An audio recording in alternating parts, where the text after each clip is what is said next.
और अब खबर यूपी के संभल से, जहां एक सतव्रत तो है, अब खबर यह है कि वहां 2 सतव्रत और आएंगे। ये सतव्रत दरअसल योगी फोर्स के नए थाने हैं, जिनको खोलने की मंजूरी योगी सरकार के गृह विभाग ने दी है।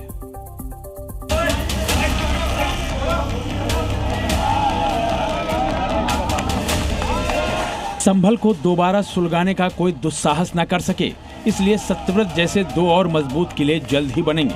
योगी फोर्स को संभल में 2 नए थाने खोलने की मंजूरी मिल गई है।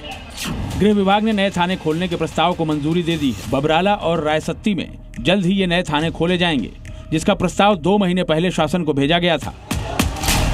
विवादित मस्जिद के सर्वे के दौरान हुई हिंसा के बाद से ही योगी फोर्स लगातार लॉ एंड ऑर्डर के मोर्चे पर बड़े और कड़े फैसले ले रही है। हुड़दंगियों पर नजर रखने के लिए शाही जामा मस्जिद के सामने सतव्रत चौकी बनाई गई थी, जिसका उद्घाटन भी हो चुका है। अब संभल जिले के दूसरे इलाकों में भी पुलिस निगरानी बढ़ाना चाहती है, इसलिए 2 नए थाने बनाए जा रहे हैं। ये नए थाने गुन्नौर और असमौली इलाके में होंगे। इन दोनों इलाकों में हिंदुओं की आबादी ज्यादा है। स्थानीय व्यापारी नए थानों के ऐलान से खुश हैं, क्योंकि उन्हें लगता है कि इससे अपराधियों में खौफ पैदा होगा और लोग खुद को सुरक्षित महसूस करेंगे।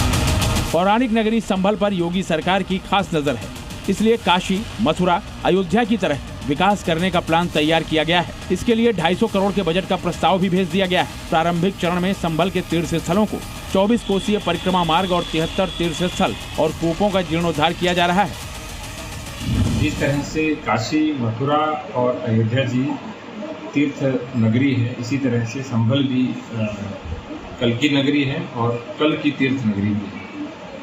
तो संभल में 2 स्तर पे काम हो रहा है। एक तो जो 87 देव तीर्थ हैं, उन सभी पे काम हो रहा है, जिसमें